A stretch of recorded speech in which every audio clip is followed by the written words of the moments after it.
Өдрийн мэнд бодит байдлыг танд Сэлэнг аймагаас хүргэж байна. Нийгэмд Улаанбаатар хомсол үүссэн хийгээд за гурил хомсчихлоо гэдэг мэдээлэлээс улбаалаад талах 1150 за 25 кг-ын гурил шуудаа тутамдаа 2000 төгрөгөөр нэмэгдснээс улбаалаад өнөөдөр яг энэ газар тариалангийн бүс нутаг дээр Улаанбаатарт тариалт хийгээд ургац хураа авалт ямар байгаа юм бэ гэдэг мэдээллийг та бүхэндээ бодит байдал хүргэхийг зорж байна.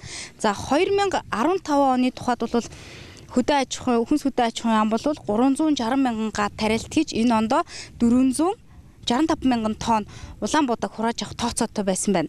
За гэвч өнөөдрийн байдлаар цагаагаар энэ давгдшин хүчин зүйл хийгээд тариаланчдын одоо менежментийн буруу бодлоготой холбоотойгоор бид 252 мянга орчим тонн Улаанбаатарыг хурааж авахар болсон юм а гэдэг зүйлийг агрономчид мөн хэлж байгаа.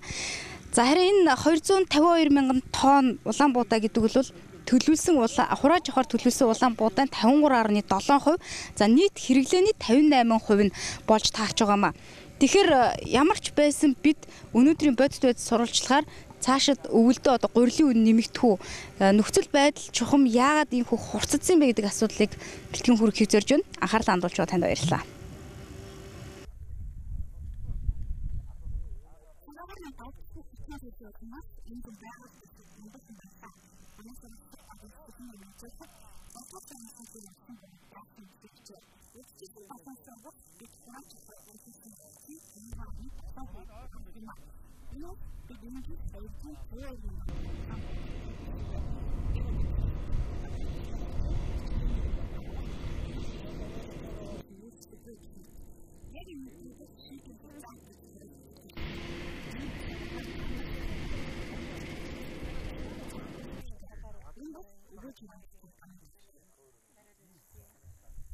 Өгөөж мандал компанийн хувьд 1500 га тариалт хийсэн гэж байна.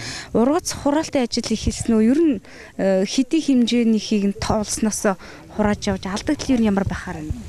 За манайх энэ жил 1500 га Улаанбаатар тариалсан. Яг гайгүй юуны ургацсан хувьд харьцаа адилгүй байна тий. Манайхад нийт талбайх нэг 80 орчим хувийг бол хурааж авна. 20-д хувьд нь бол ерөнхийдөө ургац алдсан байгаа. Тэр маань ерөнхийдөө тал руугаа одоо бороо ороогүй хэсэгтээ бол ургац алдсан байна. Зүгээр бороо орсон хэсэгтээ бол бид нэг 1300 орчим га зэрэг ургац хурааж авна. Тэрний гагийн дунд ургац бол нэг 16.5 тавтай байна. Ер нь энэ жил бас ургацынхаа дийлэнхийг алдчихлаа энэ төргээд бас гадуур янз бүрийн мэдээллүүд яваад тэрнээс нүүдэлтэй бас үнийн хөрөгдөл зах зээлд харагдаад байна л да. Ер нь яг тэр яриад байгаа мэдээлэл нь баттай юм болов тэр ер нь.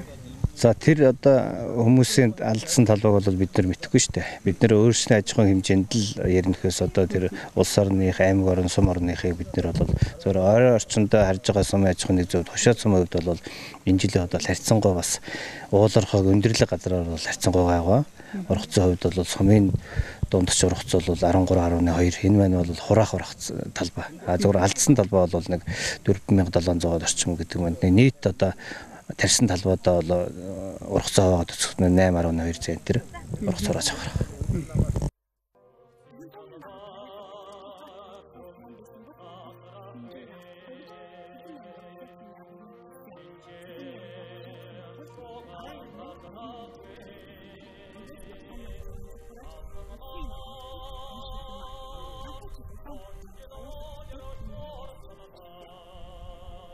Сэлэнг аймгийн Хушаад сумын Засагдрын тамгын газрын хөдөө аж ахуйн тасын даргатай таныг уулзуулж байна. Сайн байна уу?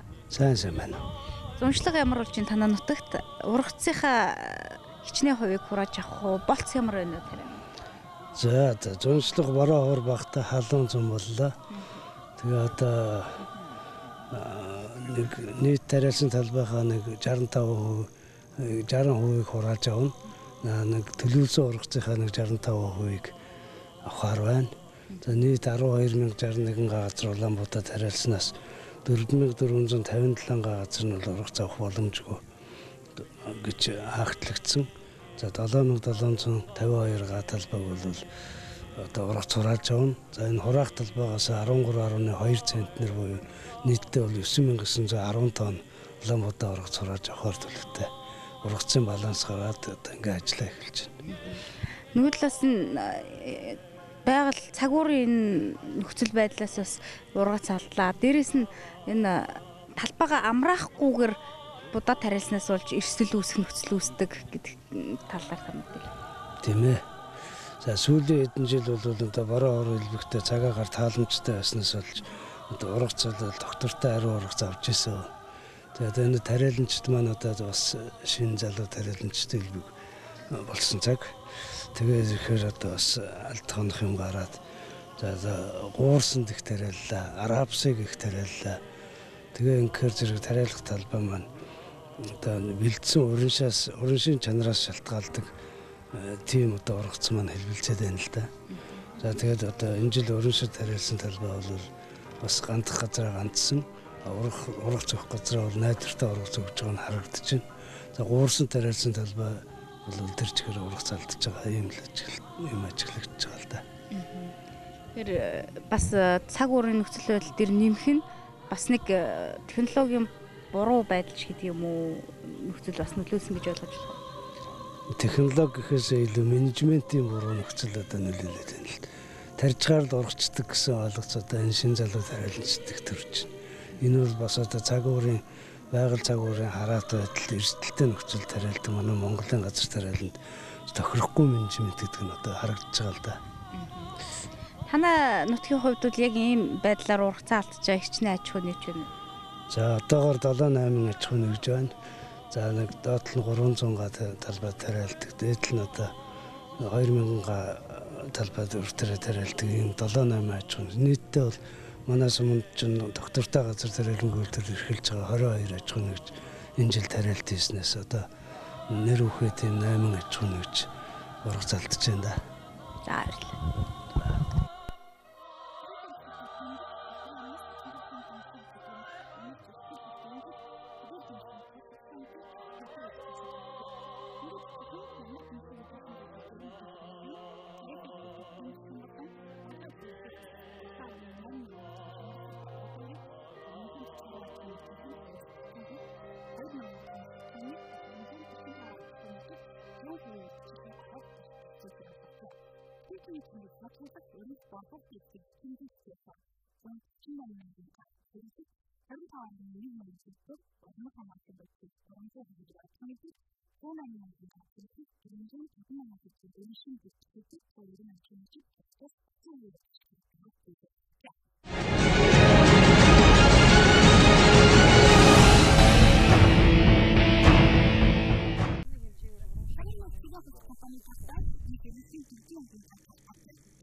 Сэлэнгэ аймгийн Хушаат сум, Сайхан суманд 4000 орчим эргэлтийн талбайтай жилдээ нэг 2000 гаруй газар тариалал явуулдаг ийм аж ахуй нэгж байгаа маа. Тэгээд та нар бид нар энэ Сэлэнгэ аймгийн Хушаат сумын манай одоо хойд бүсийн тариалангийн талбай дээр ирчээд байгаа. Энтхийн нэг гагийн дунд жургац бол янз янз л байна. Яг дунд жургац нь нэг 15 та тогтоогдсон байна. Яг хөө тэн дээр холтооч талбай байна, 10 таач байна, 5 таач байна. Зарим нь бол бүр үр дүнгүй байгааг нь бол урамшилсан байгаа. Энэ жилийн үед бол байгаль цагийн үед бол нэлээд тийм хүнд хэцүү жил боллоо. Тэгээ хэцүүгээд яг одоо ургасан тариага хурааж авах. Хаягдлыг хурааж авах үндсэн зорилтоо тавиад ажиллаж байна. Манай хувьд л техник технологийн сая энэ аймгийн удирдлага, яамны удирдлага ярьсан техник технологийн шинжилгээг бол нэлээд сайн хийсэн. Яамнаас хэрэгжүүлсэн тэр технологийн төсөлд оролцож манайх ингээд хийн даралт төрөлөгч энэ том трактор авч тариалтаа явуулсан. Тэрний үр дүн бол энэ жил харагдаж байна. Урд нь бид нар энэ банкны зээл 9 шидийн хөрөнгө оруулалтаар бол энэ хураах техникээ бол шинжилсэн. 60% 50 гаруй хувь авч байна. Өнгөрсөн жил эндээс бид нар 30 центр бодоо авчихсан, энэ жил яг 15 центр бодоо авчихна. Номгоныхаа тэр харьцангуй байгаа байлгүй яах вэ? Бүр одоо муу ургасан талбайгаа бид нар хойдон жилийнхаа тариалтыг бодоод урамшилсан байгаа. Тариаламжтад урамшуул хэрэггүй гэдэг мэдээлэл эзэн. Таны хувьд тариаламжийн хувьд энэ тал дээр ямар байр суурь илэрхийлэх вэ? Би өөрөө тэр газар тариалан холбооны гишүүн л хүн л дээ. Би яг хөө зүгээр одоо янз янзын л бодолтой байдаг баг. Тэр нэг хэвэн цутгацсан юм шиг байна гэж байхгүй штэ. Тэгэхээр Улаан Будааны үн өндөр байгаад одоо зах зээлийнхаа үнээр гэж ярих юм бол урамшуул хэрэггүй гэсэн утгаар нь ярьсан байх. Миний хувьд бол урамшуул байхан зүйтэй гэж үздэг. Ягаад гэвэл 400 гатаа нэг 1000 гатаа хүн бол яг үндсэндээ ихэнх тариаланчид зөвхөн урамшууллаар амьдарч штэ. Яасан гэхээр өтгөр нь будаага зарчгаар өшөө тэр хүмүүсээ яаж цалиа өгөх юм тэр тариаланч механикжуулагчдын арга нь юу идэж яаж амьдрах юм. Тийм учраас энэ урамшууллаараа бид нар хүмүүсээ цалинжуулж бас нэг аж ахуйгаа унгаачихгүй аваа явж штэ. Тийм л юм байна. Урамшуул яваад. За.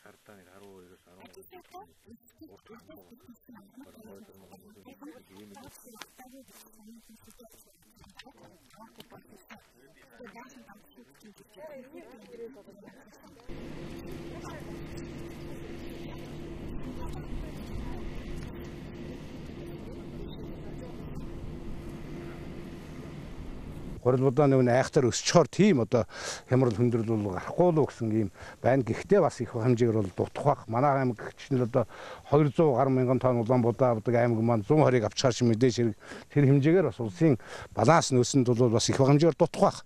Энэ нь тийм бараг талын. Тийм. Энэ нь бол нэг тийм эрсдэл төрүүлэх гээл одоо гурилын үн нэмэгдүүлэх гэсэн тариаланчдын одоо хүмүүсийн одоо масс хэрэглэгчдийг одоо нэг тийм айхтар үнэтэй болчих гэсэн тийм төгшөр бол алга байна. Тэгээ одоо эцэст нь хэлэхэд бол бид одоо богино хугацаанд манай техникчд бол техникээ маш сайн бэлдэж энэ жил олон төрлийн олон аргаар хураана. Нэг талбайч олон аргаар хураана. Соёлдож хураана. Одоо энэ бол өнөөдөр Англи энэ бол одоо техникийн шийдэл нэлээд сайн хийсэн компани учраас Английн тусгай зориултын жааткаар явж байна. Иймгүй олон компани бол зарим нь одоо Англид зарим нь шууд хураана. Нэг талбай дотроо шууд хураана Англи гэдэг үзэх юм бол манай тариаланчд урд урдаас илүү бэлтгэлийг сайн хангах хэрэгтэй.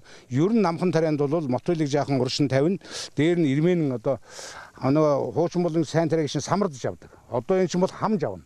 Тийм учраас ер нь технологийн зөвлөмж бол одоо хамж авах, удаан явах тэр технологи руу анхаарах ёстой гэж чинь төмс үнсэн байгаа бол урдын адил байгаа. Борлуулалтууд хийчихсэн. Нийт тариаланчтай хүрсэн үү? Зөвлөмж бол бид нар нийт тариаланчтай бол хөргүүлсэн байж байгаа. Тэгээ өнөөдөр одоо сайд нэг манай бол санти мото олон юмар үзжин сая бид замаараа хушаатын тариа ерөнхийдөө бол одоо бас айдуухан байна. Сайхан ба штэ. Ийм жирэгт бол аятайхан байна. Эдний хураах талбайгаас хушаат бол 13.2 авна. Бас харьцангуй сайн. Нийлийн талбай одоо өрн рүү шилжлээ гэж штэ. Тэгэхээр гуурсан тариалсан талбай ихэнх нь байгаа байх гэж харж байна. Тэн дээр бас тодруулга хэлнэ үү? Тэр өрн шин шилжүүлж байгаа бол бас зөвлөдөө гаагаас 1-2 цм авна гэдэг бол алдагдал штэ. Тарьчгаад тэр хэмжээ. Тэгхүүн тулд тэр нь бол дийлэнх нь бол ерөөсө гуурсан тариалсан. Харьцангуй гуурсан тариалсан тариа муугаа учраас дагш алдахгүй тулд өрн шийшх нь бол дараа жил бид нар нөөц. Энэ жил намартай ийм хуртай гоожс энэ жилийн одоо энэ орсон бороо бол дараа жилийн тариа. Дараа жилийн хүнс. Тийм учраас тэр нөхцөлтөнд одоо уран шигээд авна гэдэг бол хий хурааж алдагдал гаргаж хий одоо хайж чийг нь алдуулж яхаар энэ бол маш зөв учраас дараа жил бол хэрэгтэй. Тэр нь бол ихэвчлэн гуурс. Амбат ийм зүйл байгаа.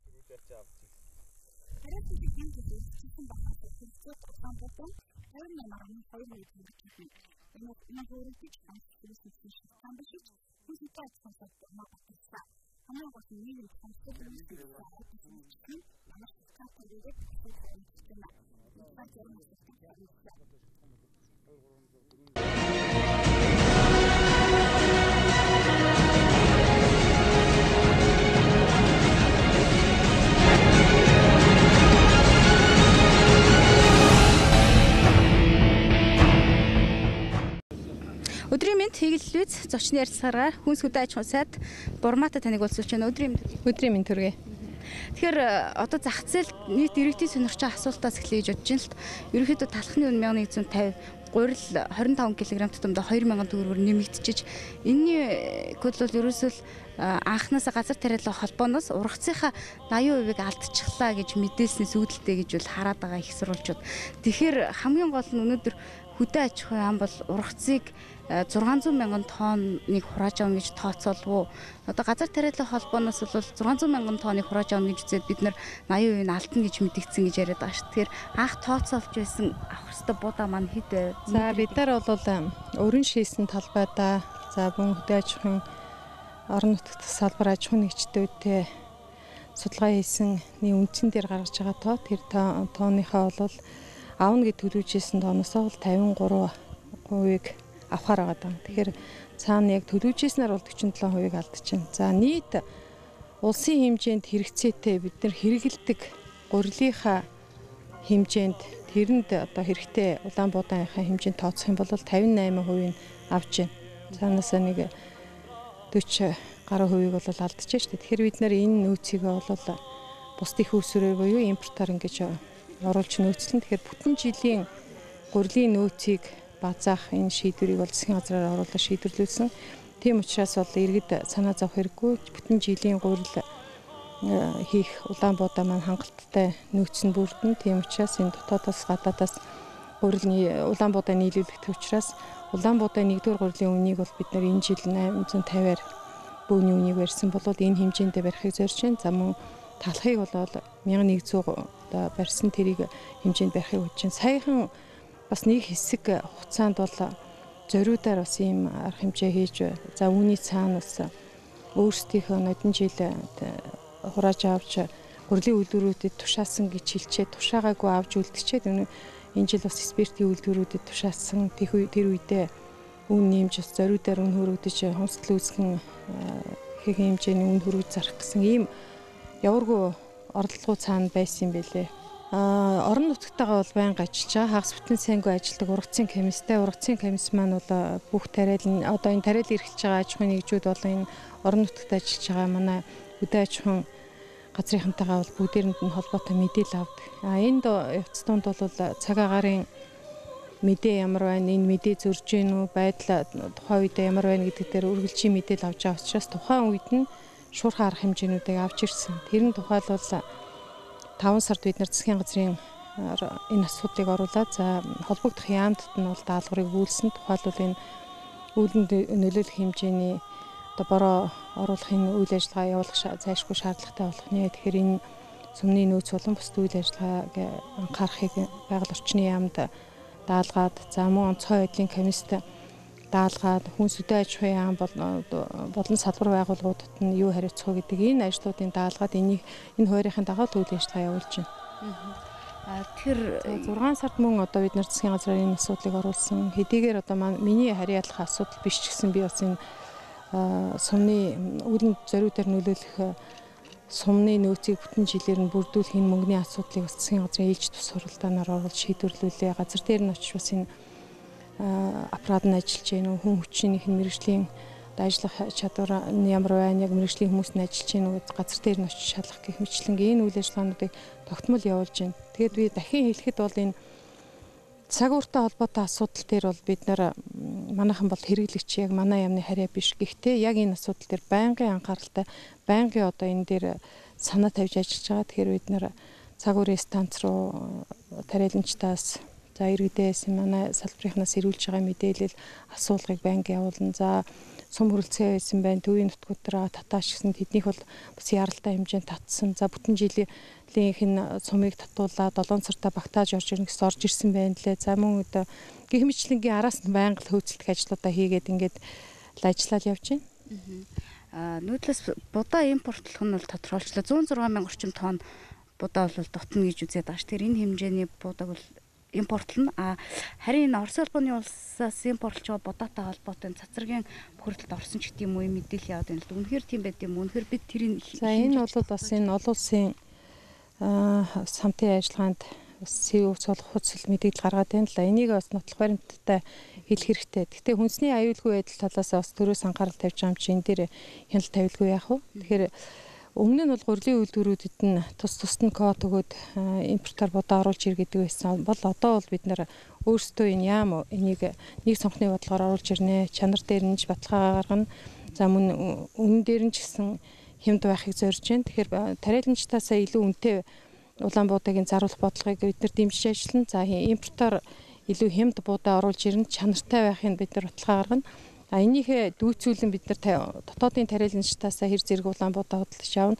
Түүнд нь дүүцүүлэн бид нар урлагийн өдрүүдэд импортоор оруулж ирсэн будаага хуваарлана. Тийм учраас бид нар энэ дээр санаа зовхгүй байж болно. Ягаад гэвэл энэ одоо янз бүрийн байдлаар импортын будаа орж ирэхгүй. Нэг цонхны бодлогоор маш сайн чанартай Улаанбуудааг оруулж ирэх бол энэ газар тариалах холбооноос салбарынхаа яамтад тэрсэлтэд байгаа юм шиг тийм нөхцөлөд харагдаад байна л хөндлөнгөөс харахад өнөөдөр та бид нар энэ газар тариалын холбооны удирдах зөвлөлийн гишүүн Ганболтын аж ахуй дээр ирсэн байна. Тэгээ газар тариалан холбооны аж ахуй нэгжид нэг ч одоо тусламж зээл өгдөггүй гадуурхдаг гэж яриадсэн. Өнөөдөр бол манайх тэг элдэн шүүлтийн тэрүүн төгрөг хүртэлх үнэтэй тоног төхөөрөмжийг 21 аж ахуй авсны нэг нь одоо энэ Гамбалтын хойжинд энэ газар тариалан холбооны гишүүн аж ахуй авцал байж байна. Тэгэхээр өнөөдөр энэ тэг элдэн шүүлтийн тоног төхөөрөмж авсныхаа ач холбогдлыг газар дээр ярьж байна л да. Үнэхээр хөрсний чигийг хадгалж чаддаг энэ сүүлийн үеийн технологиг авсан энэ талбайгаас илүү ургац авч байна, илүү чанартай сайн байна. Гантай байсан ч гэсэн бид нар урцаа алдахгүй авч чадж байна гэж. Тэгэхээр бид нар энэ дээр үнэхээр аль нэг холбоо хэнийх нь гэдгээс үл хамааран технологийн дагуу мөрдөж ажиллаж байгаа авсан зээлээ цаг хугацаанд буцаага төлдөг сайн харилцагч байгаа энэ аж ахуй нэгжүүдэд дэмжиж явж байгаа. Авсан зээлээ төлдөггүй ган гачиг гэдэг нэрийн дор энэ зээлээ бултдаг орон нутаг төлөх ёстой өчнөөс олон сая төгрөгийн өр олон дамнуулцын өрнөөсөө бултаж зүхтах арга хэрэгэлдэг. Гэх мэтлэнгийн энэ аж ахуй нэгжүүдийг бид нэр бол муу харилцагч гэж байгаа. Эднэрт бол дэмжлэг үзүүлэхгүй. Яагаад гэвэл эн чинь яамны мөнгө гэдэг бол татвар төлөгчдийн төсвийн мөнгө. Энийг бол ийм дураараа өөр зүйл зарцуулдаг ийм байдлаар тэгээ шахалт дарамтаар үйл ажиллагаагаа явуулах гэсэн аж ахуй нэгжүүдэд олохгүй. Би бол маш ойлгомжтой бодлого явуулж байгаа. Тэрний үеигтэй зэрэг үнэхээр технологийн дагуу үйл ажиллагаагаа явуулаа.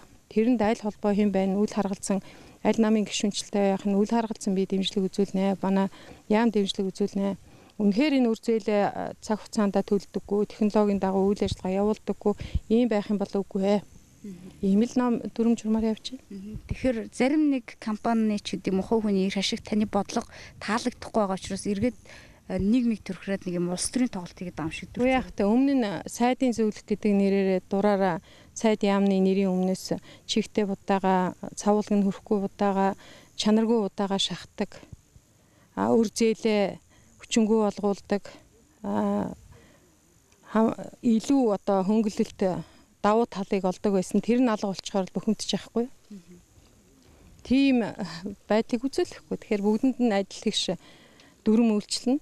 Чанарт нь тулгуурлаж үйл ажиллагааг дэмжлэг явуулна. Тэрнээс өрсөд ортуулаад дараачихаа халах голд шинтэй сайхан хөрс байна гин тийшээ авчихсан. Манай энэ ган боллоо би энэ хөрсөө хайчаад тийшээ гоё юм авах гэсэн гэж хүсэж байгаа бол тийм байхгүй. Тэгэхээр технологи мөрд чанартай үйл ажиллагаа явуул энэ тариалан болоод мэрэгсэн үйл ажиллагаа явуулах хэрэгтэй. Тэр тийм агрономч ажиллавал технологийн дагуу ажил ийм шаардлагатай байна. Төсөлт нь зүгээр нийгэмд одоо гурил бол хомсдох нь нөөцгүй болчлоо ч гэдэм үү. Бас айц байгаад байна л. Гурилын үйлдвэрүүд нь төв хийдгүү гэх мэт. Бид нар энэ өвөл байж болдгүй яах вэ? За өвөл хүндэрч магадгүй байгаа. Тийм учраас бид манай яамны зүгээс хамгийн тавьж байгаа гол зорилго бол гурил, таалах, махны нөөцөө бол бүтэн жилийнхээ хангалттай нөөцлөн энэ жилийн энэ өвлийн үнэнд нь барина. Тийм учраас санаа зовлтгүй байж болно. За баярлалаа.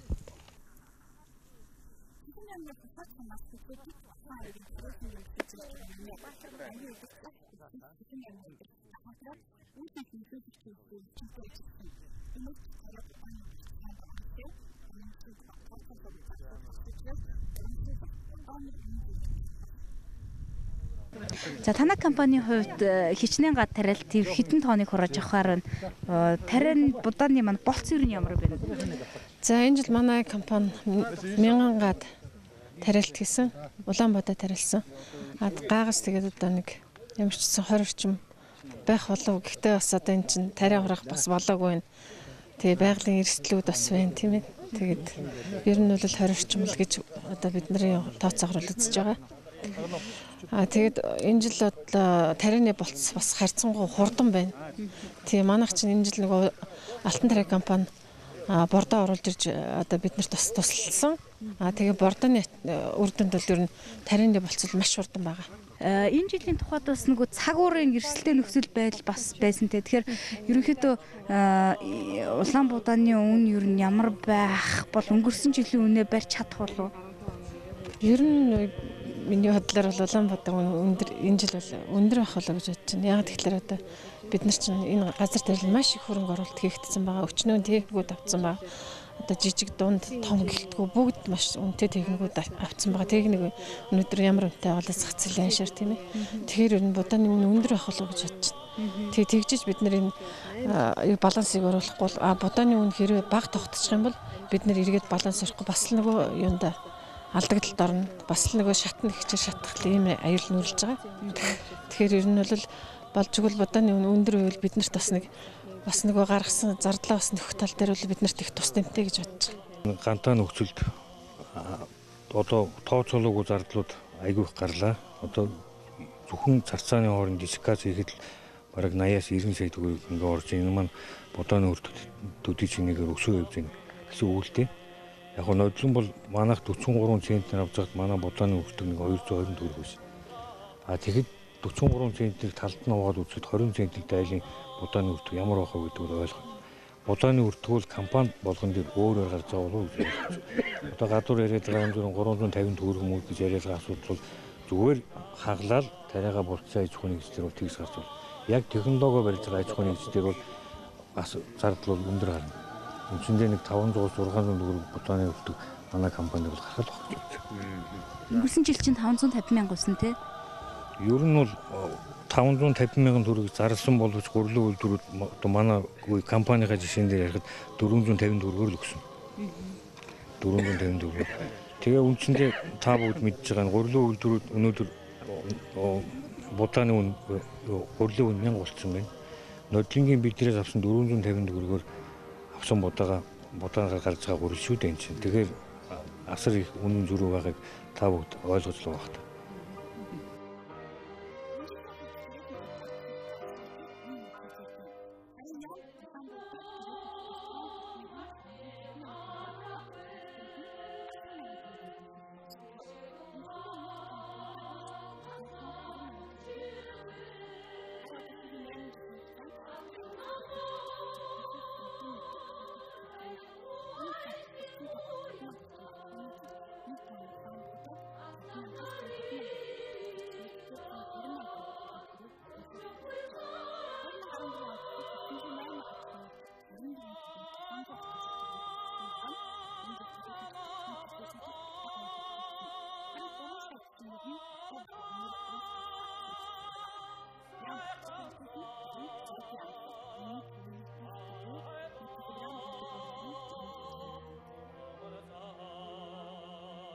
Одоогийн байдлаар урьдчилсан балансаар бид 53.7%-ийг товлсон буудааныхаа 53.7%-ийг бол хурааж авах байгаа. Гэвч энэ тоо цаашид илүү нэмэгдэж бид илүү ургавц авах боломж бас бий гэдгийг тариаланчид хэлж байна. Замирч үсэн хүнс хөдөө аж ахуйн яамнаас энэ жилийн тухайд энэ өвлийн тухайд гурилын болоод гурилан бүтээгдэхүүний үн нэмэгдэхгүй гэдгийг батлан хэлж байна. Энэ чиглэлээр ч яам арга хэмжээ аваад бодлого хэрэгжүүлээд хийсэн гэдэг зүйлийг хэлж байна. За тариаланчдын зүгээс ч үн хөөрөгдөд ах шаардлага байхгүй. За өнөөдрийн хувьд ийхүү үнэ нэмчихсэн байгаа энэ нөхцөл байдал бол шудраг бус зүйлээ гэдэг зүйлийг хэлж байна. Бодит байдал танд хүрлээ анхаарлаа хандуулсанд баярлалаа.